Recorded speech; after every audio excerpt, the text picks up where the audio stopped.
parallèle. Je vais citer le barreau du Québec.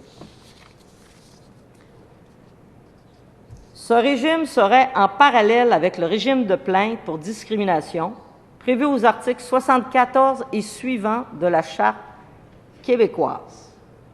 Le projet de loi semble donc établir un motif particulier de discrimination qui nécessite un régime parallèle, bien que la Cour suprême du Canada ait établi que les discours haineux constituent un acte discriminatoire aux droits de la personne. Donc, c'est déjà couvert.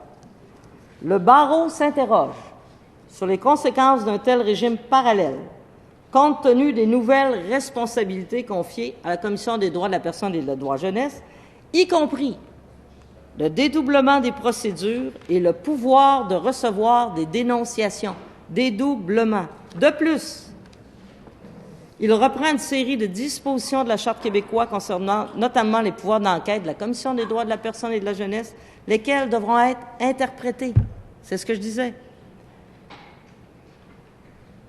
La liste. Enfin, l'article 17, paragraphe 3 du projet de loi confère à la CDPDJ le pouvoir de tenir une liste de personnes faisant l'objet d'une ordonnance du tribunal des droits de la personne, sans pour autant prévoir la protection des droits des personnes inscrites sur cette liste. C'est le barreau. Moi, je les ai écoutés en commission parlementaire. Le barreau reconnaît la compétence de la province de Québec d'adopter une législation créant des sanctions civiles en matière de discours haineux. Nous constatons que ce nouveau régime pourrait créer une tension entre les plaintes pour discrimination et les dénonciations anonymes de discours haineux. Voilà. Régime parallèle. Fait que tu as d'un côté, tu as le code criminel avec son régime, où on peut aller en cours contre un appel à la violence ou un discours haineux.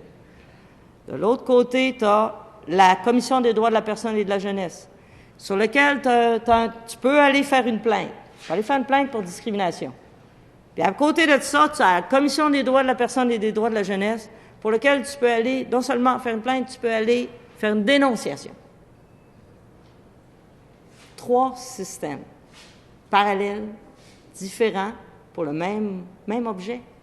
C'est ça que nous dit le barreau. C'est ça qui n'a pas de sens.